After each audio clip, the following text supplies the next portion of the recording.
pedido que les controlemos, así es. Muy bien, el día de hoy vamos a empezar la parte de fisiopatología renal y hoy día vamos a abordar lo que es síndrome nefrótico y síndrome nefrítico. Así es que empezaremos. Como ustedes se van a dar cuenta, estos dos grandes síndromes van a afectar básicamente al glomérulo. Por lo tanto, van a ocasionar problemas en lo que conocemos como la barrera de filtración y en algunos casos van a afectar la tasa de filtración glomerular. Entonces vamos a empezar con el síndrome nefrótico. Muy bien. Son síndromes renales clínicos que van a caracterizarse, como ven ahí, podría haber hematuria, proteinuria, síndrome nefrótico, síndrome nefrítico, hipertensión arterial, fracaso renal agudo, enfermedad renal crónica, tubulopatías e infecciones urinarias. Esos son los grandes síndromes renales, ¿no? De esos, hoy día nos vamos a ocupar del síndrome nefrótico y el síndrome nefrítico.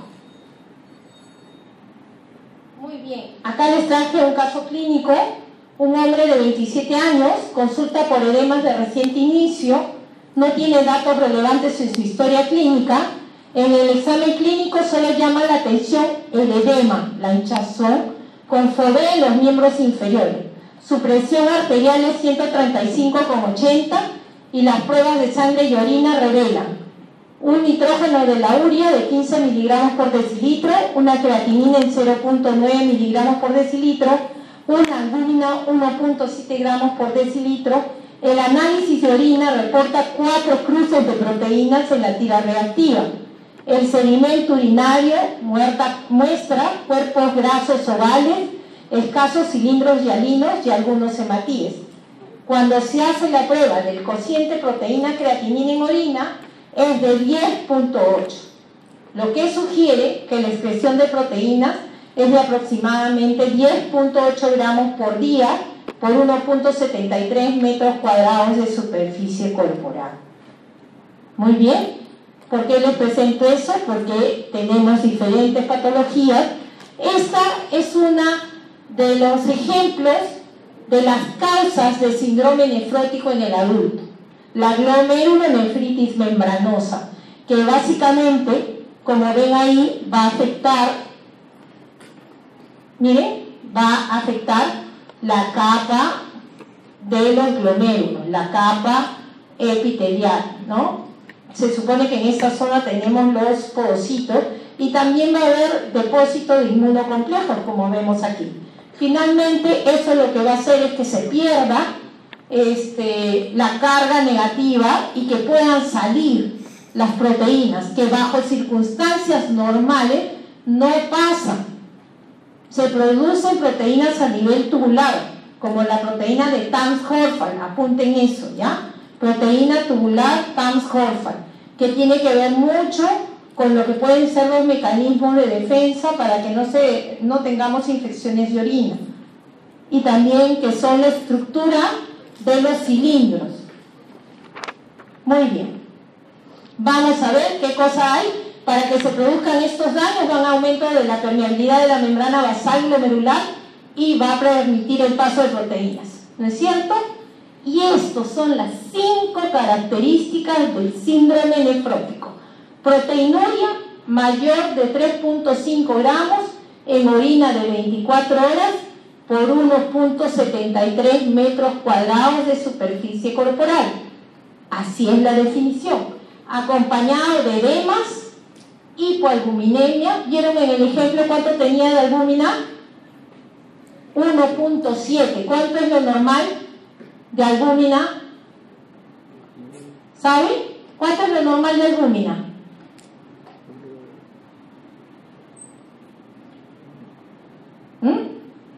¿Cuánto es lo normal de albúmina? Ya, les voy a decir. De 3,5 a 4,5, 4,8 gramos por decilitro.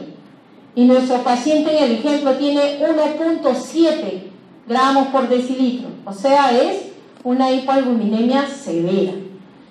¿Ya? ¿Y qué más va a haber? Va a haber dislipidemia. ¿Por qué? Porque el hígado, al no tener la albúmina, trata de formarla de otros lados y de esa manera va a generar más colesterol y hay muchas veces triglicéridos. Y también va a haber un estado de hipercoagulabilidad. Conforme vamos a desarrollar la clase, vamos a ver cómo influencia en la clínica, cuáles son las complicaciones que ocasionan estos trastornos de esta definición de síndrome nefrótico. Por lo tanto, es orina proteína, la bota, baja la proteína de la sangre y por albuminemia el paciente se hincha. Y además hay un trastorno en la síntesis hepática que forma grasas, colesterol, triglicéridos, y además hay un estado de hipercoagulabilidad que va a favorecer la trombosis, como veremos más adelante. En niños se define como una proteinuria de 40 miligramos por hora por metro cuadrado de superficie corporal. Por eso les he puesto, porque hay que saber también cuándo se llama síndrome nefrótico en niños. ¿Por qué? Porque hay una patología que es propia de los niños, como van a ver cuando vamos a revisar lo que es la glomerulonefritis por cambios mínimos. Muy bien, entonces el síndrome nefrótico se puede clasificar en primario, cuando la lesión está directamente en el glomérulo; secundario, cuando obedece a una enfermedad sistémica como nefropatía diabética, nefropatía hipertensiva, esos son secundarios; síndrome nefrótico secundario hepatitis B, síndrome nefrótico secundario paludismo, y como ustedes van a ver más adelante, un sinfín a vasculitis. Y congénito, algunos niños pueden nacer con ese defecto y tienen ese síndrome nefrótico. Y como ven en la imagen, lo que se va a producir es justamente una afectación de la barrera de filtración, ¿no? Este es el capilar glomerular, estos son los podocitos, esto es las células mesangiales, esto es lo normal. Muy bien, ahí lo tienen, ahí está mejor especificado, ahí está cuál es el defecto que hay en cada caso. Como ven ustedes, en la forma congénita puede haber mutaciones. Hay un slit diafragmático podocitario, en vez de mantener el tamaño normal se hace más amplia la distancia entre los pies de los podocitos. Hay un déficit de la nefrina, de la podocina, de la alfa-actina. Eso es todo para lo que es el síndrome nefrótico congénito. Y las primarias, ya las que hemos venido mencionando, cambios mínimos, glomerulonefritis membranosa, la focal y segmentaria, la membrana proliferativa, y en las secundarias, las que ya les dije, diabetes mellitus, las inmunológicas, lupus, vasculitis, artritis reumatoide, infecciosis, hepatitis B, HIV, hepatitis C, sífilis, lepra, enfermedades oncológicas como el mieloma múltiple, otra sistémica como la amiloidosis, que ambas son por la producción de cadenas ligeras, ¿no? Y en el caso de la amiloidosis es depósito de una sustancia a nivel del glomérulo que finalmente destruye toda la capa de la barrera de filtración. Tumores también pueden dar, linfomas, leucemias como síndrome paraneoplásico, medicamentos como los antiinflamatorios no esteroideos, las sales de oro o los inhibidores de la enzima convertidora que se usa para tratamiento de la presión arterial. Muy bien, eso es más de lo mismo. Ahí lo que está es polvo etario, qué cosa es más frecuente en niños y en adultos. Ya les dije, cambios mínimos en niños, también se puede presentar en adultos, especialmente en ancianos.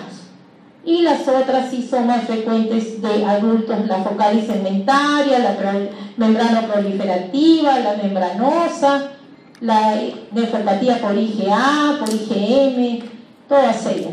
Y aquí les voy a dejar, ya no les voy a repetir, miren todas las causas de síndrome nefrótico. Ahí se las dejo para que ustedes la tengan. Miren cuáles son los defectos que se producen en el hereditario. Aquí es la producción de la nefrina, de la podocina, todo esto se altera y podemos tener salida de la proteína.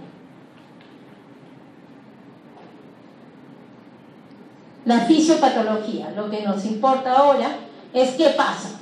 Miren ustedes, aquí tenemos el glomérulo normal, ¿no? Ahí están los capilares, las asas capilares. Tenemos el revestimiento, miren, esto representa el podocito. Si miramos por acá, tiene piecitos, tiene extensiones. Esto es el aparato yuxtaglomerular, ya lo revisamos en fisiología. Y aquí es una foto de un corte de una de estas asas capilares y donde vemos al podocito con sus terminaciones, ¿no? Sus pies. Estos son los que se van a alterar. Y aquí tenemos también la célula endotelial que también va a afectarse. Acuérdense que la barrera de filtración, ¿cómo estaba formada? La barrera de filtración del glomérulo, ¿cómo está formada? ¿Se acuerdan? ¿Nada? No se acuerdan nada de fisiología.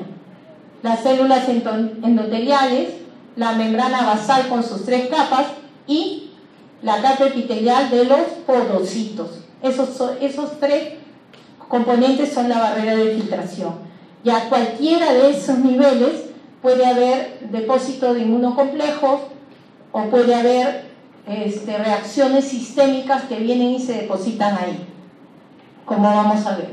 Seguimos, eso es lo mismo, recordar la barrera de filtración, su composición molecular, como vemos acá, la nefrina, la podocina, todos ellos, miren, y todos estos enlaces hacen que la caderina, todos esos hacen de que no haya salida de la proteína.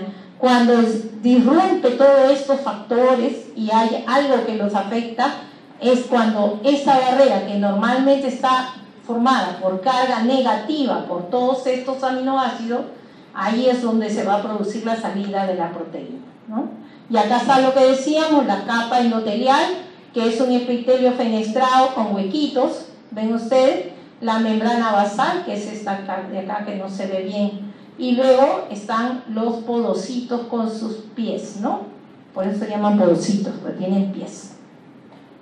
Muy bien, acá está otro detalle de la membrana basal, pero en microscopía electrónica podemos ver lo mismo, como ustedes ven acá, miren. Este es el asa capilar, acá están los pies de los podocitos, estas son las células endoteliales y esto que se ve como un trazado de plumón es la membrana basal.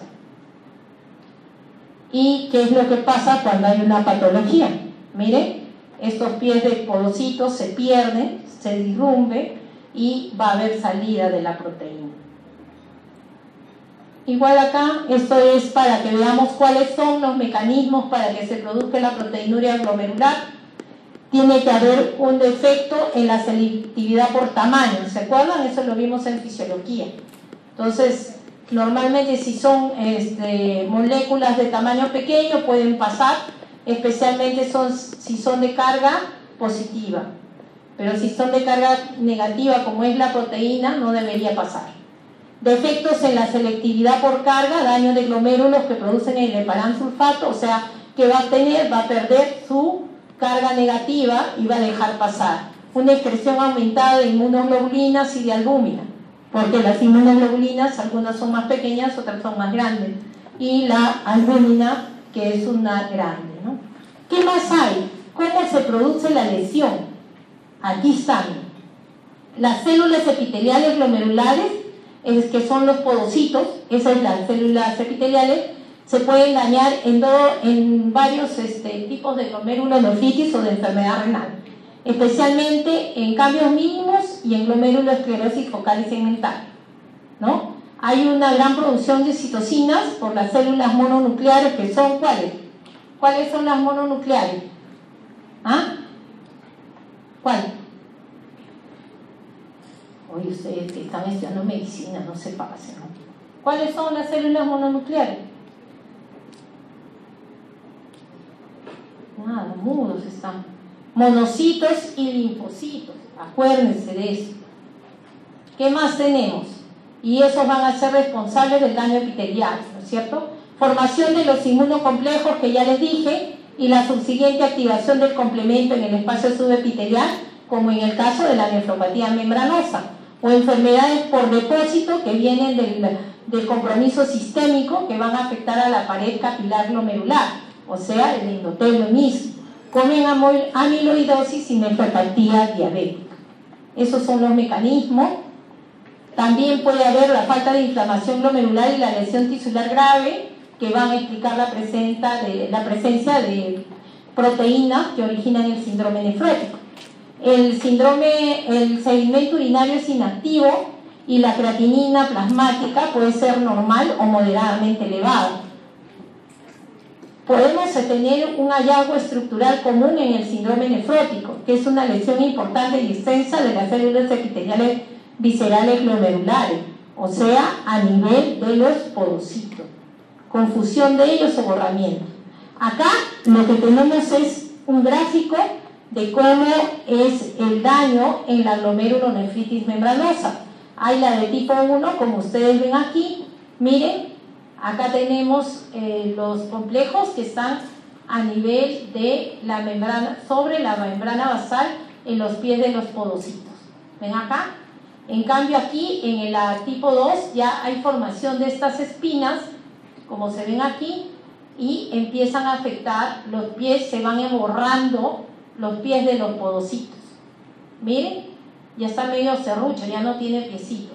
En el caso 3, ya hay una cadena de inmunocomplejos, que son estas manchas marrones, que primero eran como espinas, que estaban entrando, pero ahora miren, ya se metieron dentro de la membrana, y eso va a hacer que pierda su carga negativa y va a haber salida. Y finalmente hay un engrosamiento de la membrana basal con gran depósito de esto y ha perdido toda su arquitectura, como ven ustedes, ¿no? ¿Ven ustedes? Entonces eso pasa en glomerulonefritis membranosa y como ven hay 4 tipos, la 1, la 2, la 3 y la 4, histológicamente. Ahora vamos a ver la fisiopatología del síndrome nefrótico. Primero hemos visto qué pasaba a nivel del glomérulo, de la barrera de filtración. Y ahora vamos a ver qué es lo que pasa en grande para que nos dé el síndrome. ¿Qué tenemos? Miren, la lesión glomerular que ya hemos descrito, ¿qué va a ocasionar? Hay un aumento de la permeabilidad de lo que es el pasaje de tanto de solutos como los líquidos. ¿Y qué va a pasar? Proteína. ¿Y esto cómo se va a hacer evidente? Porque hay presencia de proteínas en la orina, que en circunstancias normales no están. Como va a haber una gran pérdida en el síndrome nefrótico, va a ocasionar disminución de la proteína en la sangre. Esto, como les dije, estimula la síntesis hepática y esto va a dar la hiperlipidemia y la lipiduria, porque al aumentar las grasas a nivel plasmático va a aumentar la excreción en la orina, y esos son los famosos cuerpos ovales, que se acuerdan que hemos descrito en el caso clínico. Decía que el examen de orina de este paciente tenía cuerpos ovales, que no vienen a ser otra cosa que gotas de grasa, o sea, la lipiduria. Muy bien, seguimos. La hipoproteinemia, que es todo en general, luego la hipoalbuminemia. ¿Por qué es importante la albúmina? Porque va a ser la que ocasiona la presión oncótica del plasma. Entonces, si baja la albúmina, hay una caída de la presión oncótica del plasma. ¿Esto qué cosa ocasiona? Que haya una disminución del volumen plasmático efectivo. Cuando hay una disminución del volumen plasmático efectivo, como ya lo vimos en fisiología, hay un aumento de la secreción de la hormona antidiurética y hay una estimulación del eje renina-angiotensina-aldosterona. ¿Qué van a buscar estos dos? Retener el agua y la sal para mantener el volumen intravascular. También va a ayudar el tono simpático. ¿Qué más vamos a tener cuando hay caída de la presión oncótica? Trasudación a través del capilar del líquido plasmático que va a pasar al espacio intersticial con la formación de edema. Y este edema también favorece la retención de agua y sal y se hace un ciclo vicioso para la formación del edema. ¿Ven? Aquí está cómo tenemos las 5 características del síndrome nefrótico, ¿no es cierto? Proteinuria, hipoalbuminemia, hiperlipidemia y los edemas. Esto es un poco lo mismo, solo que aquí está más preciso. Una vez que se produce la hipoproteinemia, no solamente sale pues la albúmina, sino miren, la gamma globulina, los factores del complemento, la antitrombina 3 y los factores de la coagulación. Por lo tanto, si pierdo inmunoglobulina, ¿qué voy a tener? La consecuencia clínica es tendencia a las infecciones. Si pierdo los factores del complemento, ¿qué voy a tener? Un déficit en la opsonización. Por lo tanto, también voy a tener una tendencia a mayores infecciones. Si tengo una disminución de la antitrombina y los factores de coagulación, voy a tener trastornos de la coagulación y especialmente hipercoagulabilidad, formación de coágulos, trombosis. Pero también hay disminución de las proteínas de transporte, como la transferrina, el cobre, el zinc y la vitamina D, ¿no? Esto de acá ya lo vimos, pero eso les quería para detallar cómo es que va a haber la expresión clínica de lo que son las consecuencias del síndrome nefrótico. Y esto es para que conozcan lo que son los cuerpos ovales o las gotas de grasa, las vacuolas de grasa que se ven en la orina. Miren, así se ven. Coman bastante parrilla un día y van a orinar y van a encontrar vacuolas de grasa en su orina, porque el organismo las elimina. Muy bien, esa es la dislipidemia. Ya hemos dicho, es un producto del aumento de la síntesis de los precursores de la lipoproteína a nivel hepático, y eso va a aumentar hasta 4 veces para tratar de formar albúmina, pero no lo logra a veces, ¿no? Porque la pérdida es muy grande. Ustedes han visto que hay pérdida mayor de 3.5 gramos en 24 horas de albúmina, ¿no? ¿Qué más tenemos? Que básicamente van a subir, ¿cuál? Los colesteroles malos, el de baja densidad y de muy baja densidad, ¿no? El LDL y el VLDL. El de alta densidad, que se supone es el colesterol bueno, puede estar aumentado, normal o disminuido. También tenemos triglicéridos altos, que es rara, pero ocurre cuando la albúmina disminuye de 1 a 2 gramos por decilitro, como en el caso de nuestro paciente, que tenía 1.7 nada más gramos.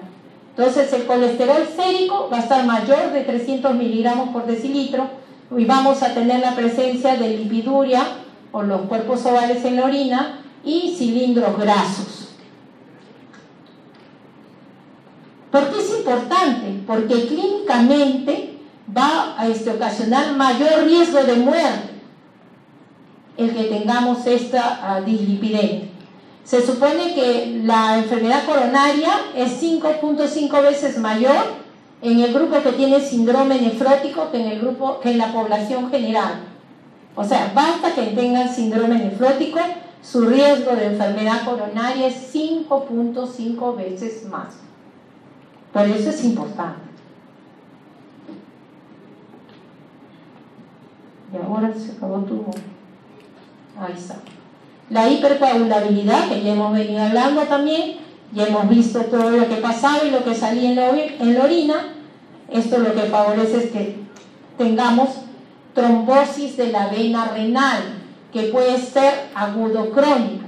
Y el problema es que en el tratamiento del síndrome nefrótico, como tiene mucho edema, y a veces hay hasta edema agudo de pulmón, congestión, insuficiencia cardíaca, todo eso puede pasar por el exceso de agua, se usan diuréticos. Y cuando usamos los diuréticos en forma agresiva, lo único que podemos ocasionar como una complicación es una trombosis. No solo de la vena renal, también puede ser a nivel periférico. Muy bien, esto es cómo es la fisiopatología de ello. Aquí marcado en el glomérulo, en este glomérulo ya tenemos aumento de los factores, la eliminación de todos ellos, hay una disminución del plasminógeno, hay un aumento de la excreción urinaria de antitrombina 3, de la proteína C y de la proteína S en la proteinuria. También vamos a tener un aumento de la agregación plaquetaria, que finalmente va a favorecer trombosis aquí, ¿no?, de la vena renal. Y las infecciones ya vimos, ¿no es cierto?, que había un déficit de las inmunoglobulinas, porque también se pierden en la orina. y esto va a ocasionar que la somnización, acuérdense que se perdían los factores del complemento, también todo esto tiene que ver con la inmunidad, y también vamos a tener que hay un trastorno de la inmunidad celular favorecido por el déficit de la vitamina D, que también vimos que se perdía en la orina, en un síndrome nefrótico. Hay malnutrición, el paciente está con hipoalbuminemia, no tiene buen nivel de proteína, tiene carencia de transferrina, de zinc, va a tener anemia. ¿Se dan cuenta? Y todo esto tiene que ver con la función linfocitaria que se va a ver afectada. Miren, todos estos son los factores que se van a alterar para tener tendencia a las infecciones en un síndrome nefrótico. Por lo tanto, las complicaciones, ¿cuáles van a ser? Tromboembolia, porque se afectaron todos los factores de coagulación, infecciones, como ya hemos visto, falla renal aguda, ¿sí? ¿Por qué? Porque hay disminución del volumen circulante efectivo, y si además le ponemos diurético, va a haber hipoperfusión y vamos a tener falla renal, hay malnutrición, porque imagínense quién vive con albúmina de 1.7 gramos, y pueden haber iatrogénicas como las que yo le mencioné, con el uso de los diuréticos, y que podemos ocasionar más trombosis. Muy bien, ¿cómo se hace el diagnóstico? La evaluación, el tipo de edemas. Tenemos que, ese es un tipo de edemas que se llama, que es blando, que es pálido, que fovea, y se aloja especialmente en las zonas laxas, en este caso en un niño, como vemos en el testículo, en la zona genital. Y en este es el primero que se hincha y es el último que se deshincha, porque es el tejido más laxo. Es más fácil deshinchar en otro nivel, ¿no? Aquí está. ¿Qué más tenemos? También tenemos, aquí lo que trataba de mostrar es cómo está la piel y especialmente las uñas, que van a, acuérdense que las uñas y el cabello son proteínas.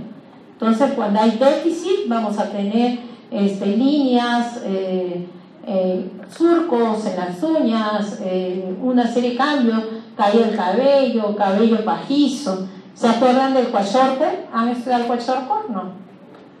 La desnutrición de los niños barrigoncitos y pelirrojos por desnutrición. Que la mamá cree que son gringuitos sus hijitos y es porque está mal. Y todo esto es un poco lo mismo de lo que hemos venido diciendo, que se pierde la orina. Y miren, les he traído la foto para que vean. Así se ve la orina, llena de espuma.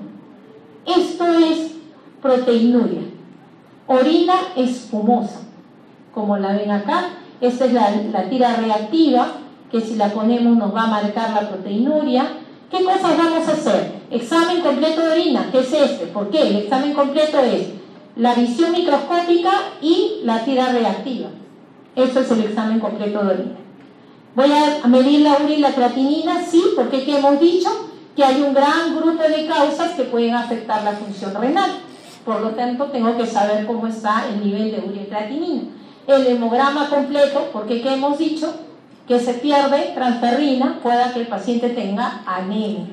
También hemos dicho que hay déficit de inmunoglobulina y debo mirar cuánto es la cuenta de los leucocitos, y tengo que ver la forma, cuántos linfocitos tengo o no tengo, porque va a estar afectado. Y ahora ya saben por qué, porque lo hemos revisado en la fisiopatología. El perfil lipídico, porque ya hemos visto, ¿no?, que va a haber aumento del colesterol y puede que un poco de triglicéridos. Tengo que ver rayos X de tórax. ¿Por qué? ¿Por qué voy a hacer una placa de tórax en un paciente con síndrome nefrótico?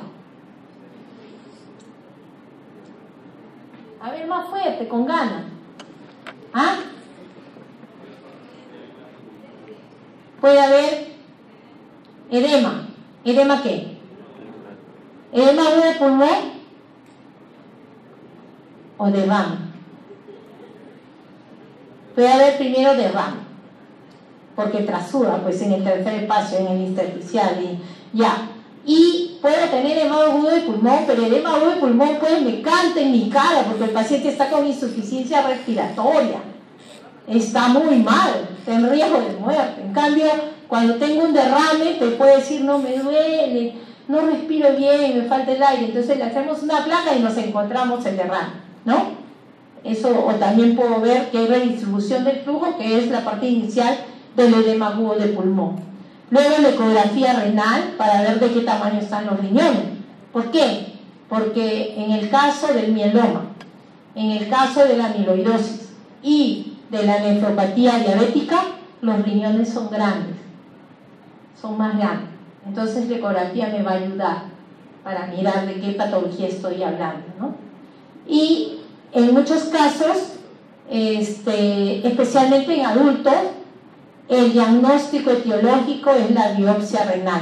En los niños no. En los niños, como la glomerulonefritis de cambios mínimos es la más frecuente, inician tratamiento con corticoides. Solo si no hay una respuesta adecuada al corticoide, el niño tendrá indicación de biopsia. Si no, no. Muy bien. Y el tratamiento de este síndrome va a ser de acuerdo a la enfermedad. Si tengo edema, diuréticos con precaución. Albúmina solo en casos extremos, cuando tengo, pónganse, una congestión pulmonar y no tengo cómo manejarla, tengo que poner albúmina con infusión de diurético, con cuidado para no ocasionar más trombosis. La dislipidemia, hoy en día sí te aconsejan tratarla, a pesar de que su respuesta no va a ser tan eficiente porque no depende del problema en sí, de que estés comiendo mucha comida grasa, es la defensa del hígado para tratar de generar albúmina. Y en ese afán es que ocasiona el mismo hígado esta dislipidemia. Por lo tanto, si no trato la enfermedad base, la causa del síndrome nefrótico, es bien difícil que logre corregir la dislipidemia. Y en caso de que tenga trombosis hay que usar la anticoagulación. Podemos ir desde heparina fraccionada a heparina no fraccionada. Podemos usar todos los que son anticoagulantes orales, como ahora que ya tenemos, aparte de warfarina, el dabigatran. Hay varios ahora, ¿no? Que son los NOAC, los famosos NOAC. Después tenemos que tener una restricción proteica moderada. Tampoco es que podemos hacer tanto. Acuérdense que está desnutrido. Entonces lo que se recomienda en la dieta del paciente con síndrome nefrótico es aportarle proteínas 0.8 gramos por kilo por día, que es más o menos parecido a la dieta convencional que tenemos nosotros. Muy bien, rápidamente nos vamos a síndrome nefrítico. Ahí están los riñoncitos, buena gente, que le sonríen. Tienen que quererlos, ¿sabes? Porque el riñón tiene que ver mucho con todas las funciones del cuerpo. A ver, este es otro caso clínico. ¿Vieron cómo era el otro? Edemas básicamente, de inicio súbito también, pero poco a poco, con una albúmina baja en la sangre y todo. Ahora, otro caso.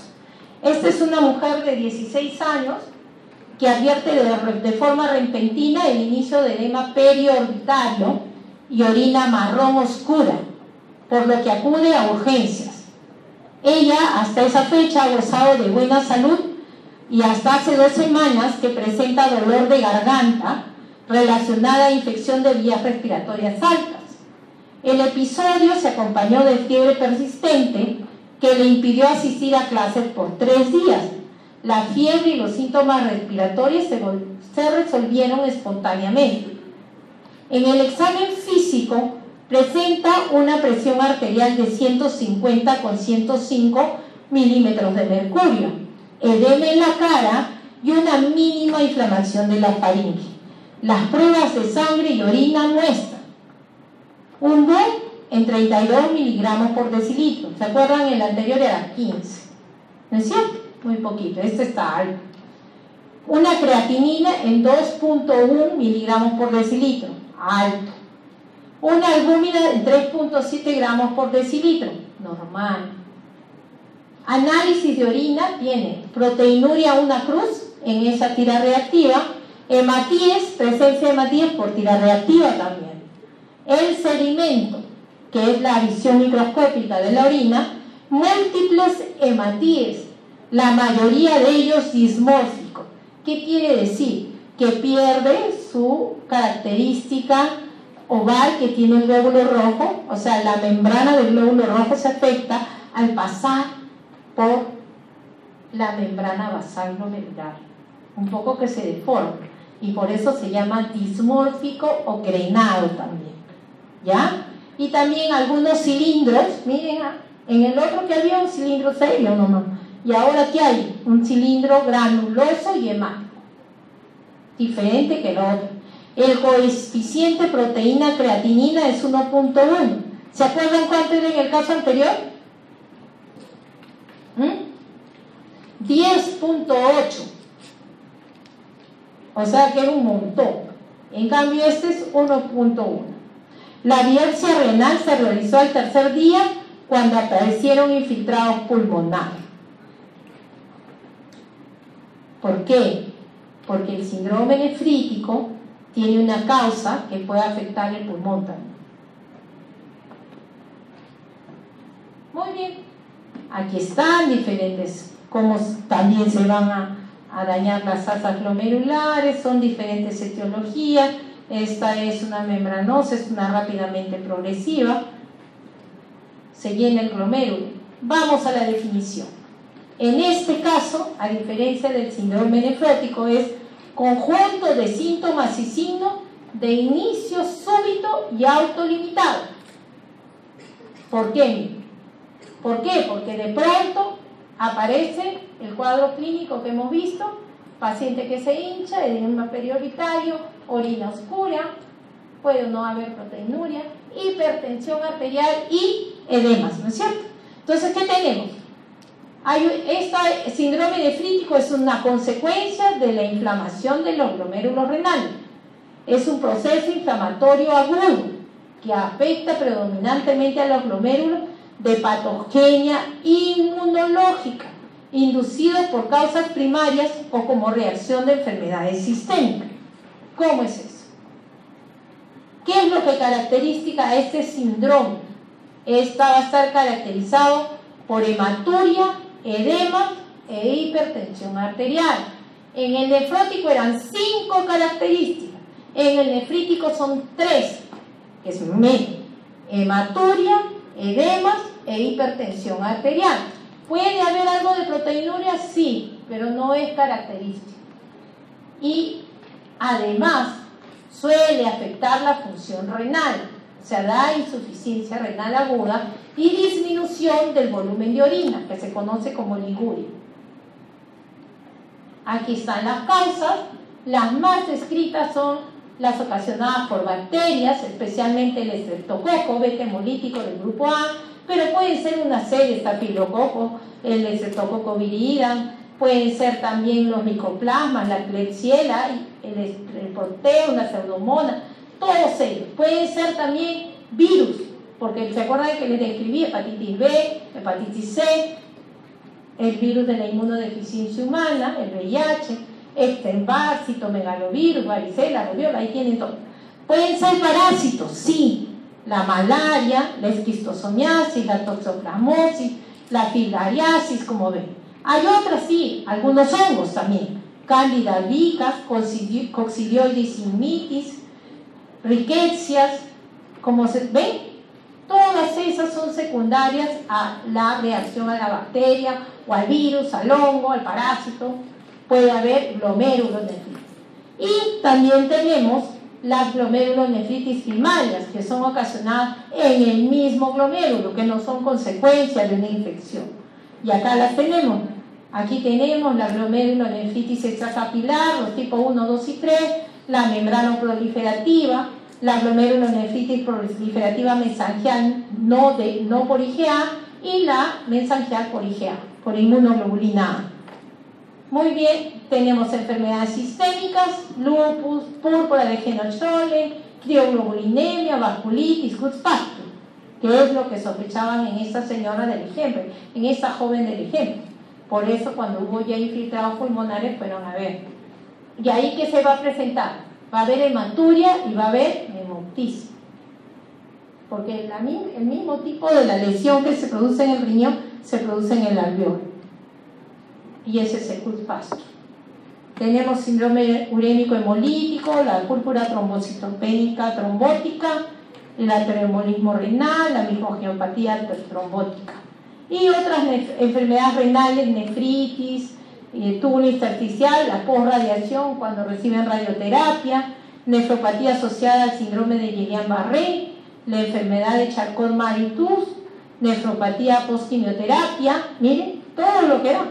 Tumores renales, trombosis de la vena renal, ateroembolismo renal, tromboembolismo renal, infarto renal, todas esas pueden ocasionar síndrome nefrítico. Y también hay que tener en cuenta cuál es frecuente según el grupo etario. Menores de 15 años, a la primera siempre va la glomerulonefritis aguda postinfecciosa. Después ya viene el mesangial por IgA y los que vienen ahí. En los adultos, entre 15 y 40 años, la causa más frecuente es nefropatía por inmunoglobulina A, la enfermedad de membrana basal delgada, la nefropatía lúpica y las que sean. Los mayores de 40 años, también nefropatía por inmunoglobulina A. Entonces, si en el examen le ponemos la pregunta, en un paciente que tiene 12, 13 años, que tiene edema, hematuria, hipertensión arterial, la causa más probable será nefropatía por IgA, glomerulonefritis rápidamente progresiva, vasculitis o glomerulonefritis aguda postinfecciosa. ¿Cuál es la respuesta? ¿Cuál? Postinfecciosa, ¿no es cierto? Acuérdense. Las preguntas vienen así parecidas, o sea, fijen cosas así, no quiero todas las causas, lo más importante. Por eso les estoy remarcando en cada grupo etario cuál es la más frecuente. Muy bien, la fisiopatología igual es a nivel del glomérulo, de las asas capilares y de lo que es toda su barrera de filtración. Muy bien, ¿qué cosas hay en un síndrome nefrítico? Hay caída del flujo sanguíneo renal, por lo tanto hay caída de la tasa de filtración glomerular, o sea, hay falla renal. ¿Por qué? Por obstrucción de la luz capilar glomerular, por las células inflamatorias infiltrantes y las células glomerulares que proliferan. Hay todo inflamación, acuérdense, síndrome nefrítico viene por inflamación, gran producción de células, gran inflamación, mediadores químicos, tapan la luz del glomérulo y se produce el síndrome nefrítico, que es diferente a la membranosa, ¿se acuerdan? La membranosa es básicamente alteración de la membrana basal glomerular, de la barrera de filtración, de los podocitos, de la nefrina, ¿no? Cuando se pierde la carga negativa, básicamente está ahí. Depósito de inmunocomplejos es otra cosa, ¿no? Acá hay mucha inflamación. En cambio, en el otro, cuando vemos infiltrados, vamos a ver tipo linfocitario monocítico, que quiere decir que son crónicas. En cambio, acá no, acá salen todos los segmentados, neutrófilos, todo. La función renal se va a comprometer por vasoconstricción intrarrenal y contracción de las células mesangiales. Estas son las células mesangiales. Cuando se van a contraer, ¿qué van a hacer? Van a abrir los poros de la barrera de filtración. Los huecos se van a hacer más grandes, va a haber salida del glóbulo rojo y escasa cantidad de proteína. Pero eso es lo que va a ocasionar. Hay expansión del líquido extracelular porque hay edema, pero hay hipertensión arterial. ¿Y qué va a haber? Se desarrollan por aumento de la reabsorción tubular de agua y sal. ¿Por qué? ¿Cómo hemos dicho que se ocasiona? Hay disminución del flujo sanguíneo renal y hay disminución de la tasa de filtración glomerular. Por lo tanto, igualito como en el otro, que era por otra causa, pero en este caso es por otra causa, es flujo sanguíneo renal, que van a ocasionar que se active renina-angiotensina-aldosterona y antidiuréticas para que retengan el agua. Pero esto se va a poner lleno de agua, no va a haber tanta salida al intersticial. ¿Por qué? ¿Cómo está la albúmina en el nefrítico? Suele estar normal. Entonces la presión oncótica está normal. Por lo tanto, no va a favorecer la salida del agua al intersticial porque le falta presión oncótica. Esa no es su forma. Esa teoría se llama el del underfilling, la del síndrome nefrótico. Y en este caso se llama sobre llenamiento del intravascular. ¿Por qué? Porque se queda el agua y no sale porque no orina. ¿Se acuerdan? Hay oliguria. Entonces se queda adentro, se expande más, hay edema con hipertensión arterial, porque tiene un exceso de volumen. El edema es diferente. O sea, esta es la teoría del overfilling, sobrellenado. En el caso del síndrome nefrítico. En el caso del síndrome nefrótico, básicamente es el underfilling, el deshidratado, el hipovolémico. Pero ambas dan edemas, ¿se dan cuenta? Pero en este, por eso es su característica, edema con hipertensión arterial, está lleno. Y es por la presión alta que sale el agua al intersticial, pero no porque le falte proteína. ¿Se dan cuenta? ¿Qué más vamos a tener? La injuria de la pared capilar y glomerular va a determinar la hematuria. Claro, cuando esté dañado el capilar va a pasar los glóbulos rojos que en circunstancias normales no pasan. Y estos glóbulos rojos van a estar dismórficos como que van a pasar la barrera. Puede haber cilindros hemáticos, hay leucocituria y proteinuria no nefrótica. Muy bien, esto es lo mismo para que recuerden nada más. ¿Y qué cosas se van a producir? Pueden haber depósito de inmunocomplejos, activación del complemento y liberación de los mediadores inflamatorios. Liberación de mediadores inflamatorios, síndrome nefrítico, inflamación. Puede que una pregunta les venga también en relación a eso, ¿no? ¿Cuál es el que va a ser producto de mediadores inflamatorios? La diferencia, y usted tiene que acordarse que esa es síndrome nefrítico, no síndrome nefrótico. Y acá está que tenemos la fisiopatología, es la infección, especialmente en niños, que hay formación de anticuerpos contra la membrana basal, formación de anticuerpos contra esta membrana, la formación de los complejos inmunes, que ya hemos visto, infiltración de células inflamatorias, proliferación de células glomerulares, ¿por qué? Porque la inflamación llama a lo otro, y inflamación del glomérulo como tal, ¿no? Y ya tenemos ahí fallando ya la síndrome nefrítico. Ahora, allá. ¿Qué van a producir? Igual como el otro. En este caso hay también aumento de la permeabilidad a nivel glomerular, infiltración de las células inmunitarias, dañan las paredes de los capilares, hay escape de los eritrocitos por ese daño de las paredes, hay alteraciones hemodinámicas. ¿Por qué? Porque como está lleno, se inactiva, primero se activa renina-angiotensina, luego como está lleno, se inhibe, hay alteraciones hemodinámicas y hay caída de la tasa de filtración glomerular, que además se va a ver favorecida, ¿por qué? Porque va a haber obstrucción de los capilares, obstrucción del túbuli, porque se van a hacer los cilindros y va a haber menos depuración, menos filtración. Y acá tenemos cómo es más o menos qué es lo que pasa cuando hablamos de la reacción inflamatoria. Hay una hipercelularidad endotelial y mesangial, o sea, a este nivel y a este nivel. Todo el tejido de sostén, el mesangio, también está inflamado. Depósitos granulosos subendoteliales, ¿de quién? Miren, de inmunoglobulina G y M. En cambio, en los glomérulos lo que ha habido es polimorfos nucleares. ¿Se acuerdan lo que les dije en el caso del otro? En el nefrótico más son los linfocitos, los monocitos. Hay fracciones de complemento, C3, C4, C5, C9, todos esos podemos encontrarlos. Y hay depósitos subendoteliales con aspectos de jivas. Especialmente ¿en quién? En la glomerulonefritis prostreptocócica, las jivas. ¿Qué más tenemos? Ahí está cómo se da la clínica en relación a todos estos que se han alterado. Entonces, ¿qué tengo primero? La faringoamidalitis o infección cutánea. Una es a las 2 semanas, la cutánea a las 4 a 6 semanas. Hay el antecedente, especialmente en los niños.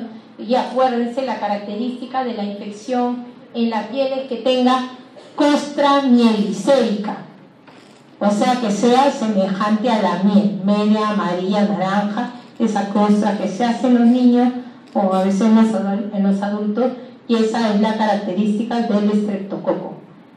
Vamos a tener la expresión clínica de hematuria, proteinuria, baja el volumen de la orina y el edema por sobrecarga de volumen con hipertensión arterial, que ya lo hemos mencionado. Y acá en el laboratorio, ¿qué es lo que pasa? Se aísla la antiestreptolicina O, que está aumentada, hay un aumento de la anti-hialuronidasa, hay un aumento de la desoxirribonucleasa, disminución del complemento C3 del plasma, aumento de la urea, aumento de la creatinina, disminución de la excreción fraccionada de sodio, hay disminución de la renina plasmática y disminución de la aldosterona, que les he dicho, ¿no? Cuando se llena, se inhibe. Es diferente al otro mecanismo. Muy bien, en pocas palabras, tenemos la inflamación, el daño capilar, que va a dar la hematuria con los cilindros, ¿no?, de los glóbulos rojos, la pérdida de la carga aniónica, que aumenta la permeabilidad con el aumento de diámetro del poro de la membrana basal, puede haber un poquito de proteinuria, la hipercelularidad glomerular, harta inflamación, con una caída de la tasa de filtración glomerular, justamente porque va a obstruir y va a hacer que caiga la tasa. Esto se va a traducir en disminución del volumen de orina, oliguria y azoemia, retención nitrogenada porque aumenta la urea y la creatinina. Eso se llama azoemia. Hay una contracción del mesanquio, que se acuerdan que hemos visto, que también va a ocasionar caída de la tasa de filtración glomerular, una retención de agua y sodio, y eso finalmente da la presión alta y los edemas. Eso es para redondear ahí. Y el cuadro clínico, como hemos visto en este caso, básicamente es este eje primero: hematuria, edemas, hipertensión. Puede haber caída de la tasa de filtración glomerular y también proteinuria, que no es en rango nefrótico. La hematuria, como ven acá, es marrón. Para que sea síndrome nefrítico va a estar presente el 100% de los pacientes. El 70% es macroscópica, el 70% es microscópica y 30% macroscópica. Los glóbulos rojos son dismórficos o crenados, si superan el 30%, puede haber acantocitosis, cilindros hemáticos, orina oscura, es indolora, no forma coágulos y está presente durante toda la micción. Miren, este es un cilindro hemático. Y ese es el cuadro clínico. Ahí están otra vez edemas, presión alta, suele ser matutino, puede haber complicaciones como el edema agudo de pulmón, ya sabemos que da la presión alta, la proteinuria, que es muy pequeña, puede haber caída de la tasa de filtración glomerular. Miren ustedes acá la figura que les he puesto, un riñón al que le han cerrado el caño, ¿no? Miren, están anudados por la precipitación en los túbulos de los cilindros y que no permiten el flujo de la orina, ¿no? A la oliguria se define como un flujo urinario menor de 0.5 centímetros cúbicos por kilo por hora. Y la azoemia es un aumento de urea y creatinina y ácido úrico. Vamos a ver esto. No quiere. A ver, ya está. Ya sabemos las complicaciones: insuficiencia cardíaca congestiva, edema agudo del pulmón, encefalopatía hipertensiva y falla renal aguda. Ya sabemos por qué. El diagnóstico, como en todos los síndromes, la historia clínica, los exámenes auxiliares, el examen de orina, que debe tener la hematuria. Acuérdense, hematuria, cilindros hemáticos, crenados o dismórficos. La evaluación de la función renal, que vemos que se afecta. En los hematológicos hay que ver la hemoglobina hematocrito. ¿Por qué? Porque va a haber tendencia a anemia, se está perdiendo. La velocidad sanguínea de los glóbulos rojos. ¿Por qué? Velocidad sanguínea de los glóbulos, porque va a haber un aumento de ellos. Este BCG va a estar velocidad de sedimentación globular va a estar aumentado, especialmente cuando hay una reacción posinfecciosa, ¿no? O sistémica de tipo inmunitario. La proteína C reactiva igual, para el caso de lupus, ANCA positivo, Goodpasture, todo eso va a estar alto. La proteinuria, que tengo que demostrar que es menor que el rango nefrótico, como están las proteínas en la sangre, que en el nefrítico van a estar normales o cerca de lo normal, salvo que sea un desnutrido, que puede estar baja, la albúmina. Las pruebas serológicas, el dosaje de inmunoglobulinas, la antiestreptolicina O, el anticuerpo anti-DNA, el anticuerpo anticitoplasma, que es el ANCA, anticuerpo antimembrana basal glomerular, la crioglobulina, dosaje de complementos, hepatitis. Pruebas microbiológicas, cultivos, antibiogramas para ver qué germen, qué bicho está, la bacteria, el hongo, el virus. Y esta es la característica de la microscopía de luz de una glomerulonefritis postestreptocócica. Se ven capilares rechonchitos y todos los puntitos azules son la inflamación, los polimorfonucleares, ¿no? Miren, las asas que normalmente eran huecas, aquí están llenas de tejido inflamatorio.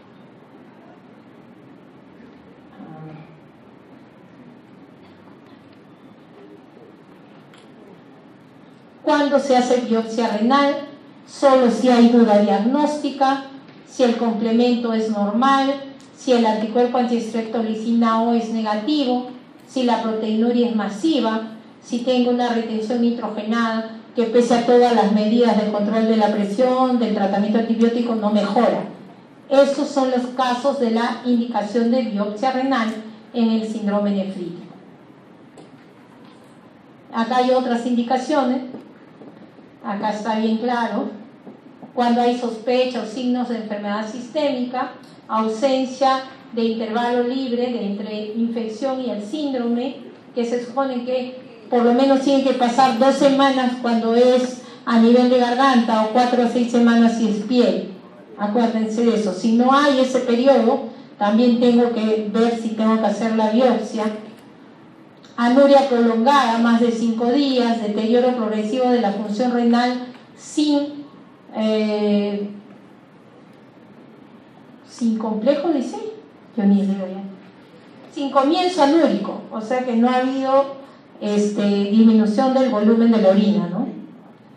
Insuficiencia renal al mes después del síndrome es otra indicación, no mejoría del complemento 3 en 4 semanas, reaparición del síndrome o solo de la hematuria macroscópica cuando ha mejorado o curado, síndrome nefrótico a los 20 días, proteinuria a los 6 meses y persistencia de alteraciones del sedimento al año de evolución.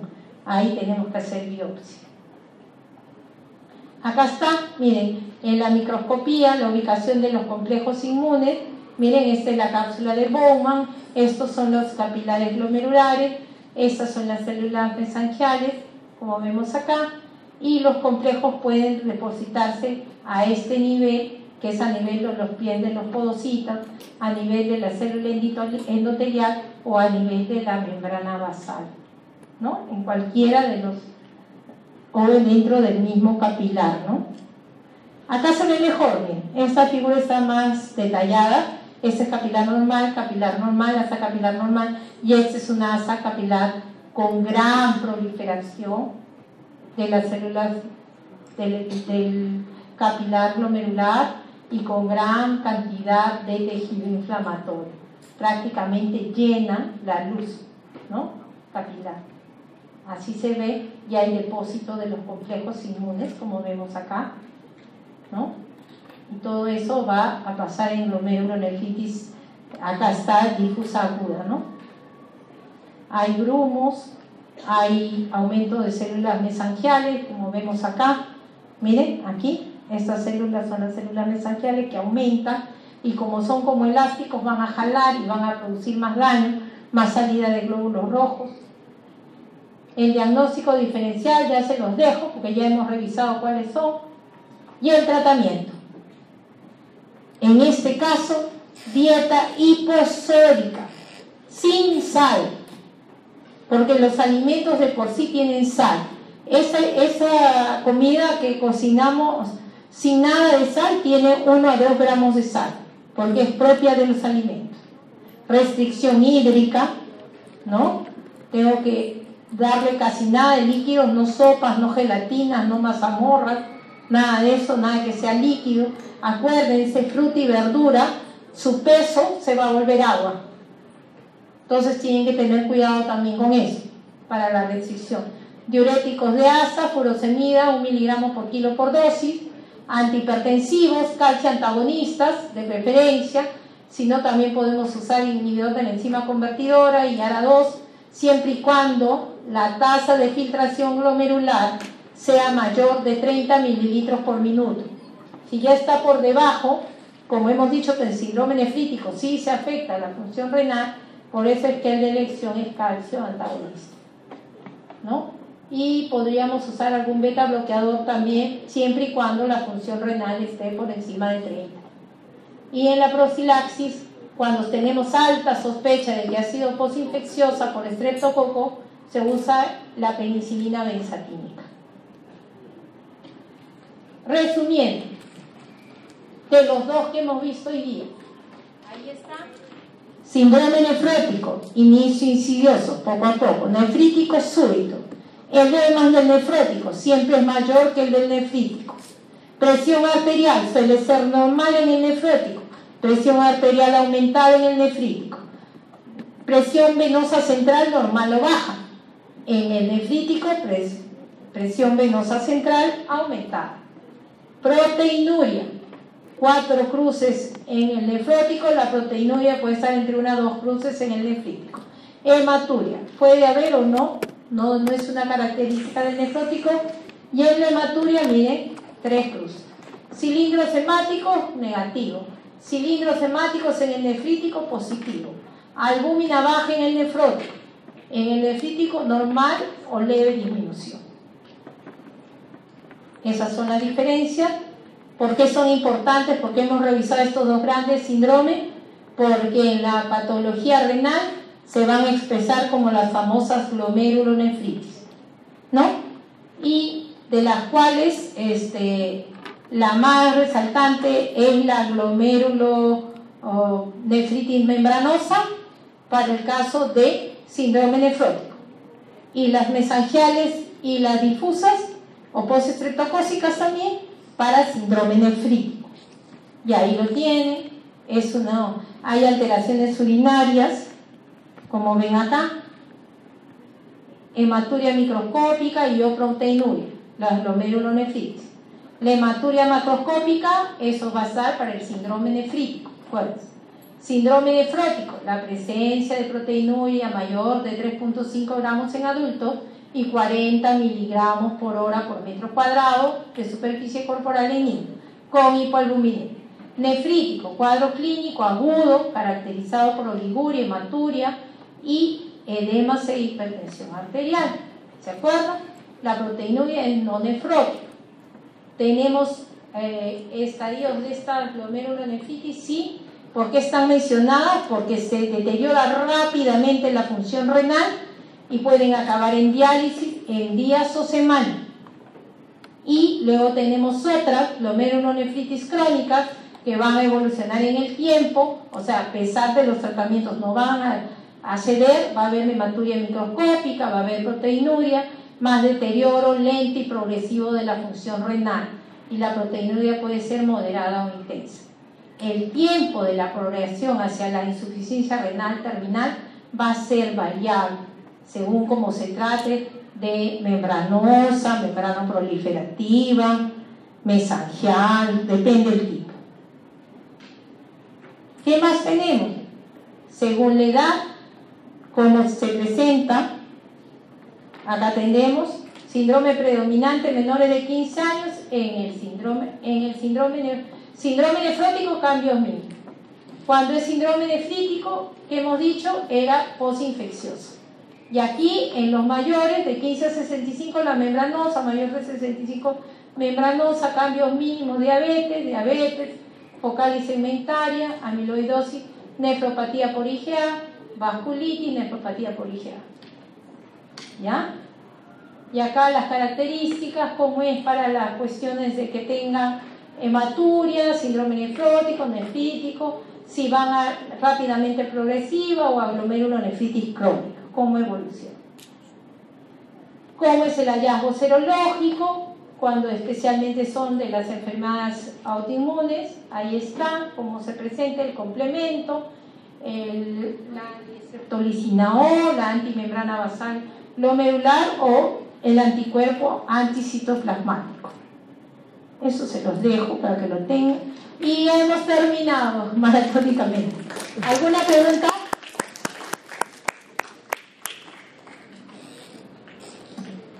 ¿Alguna pregunta?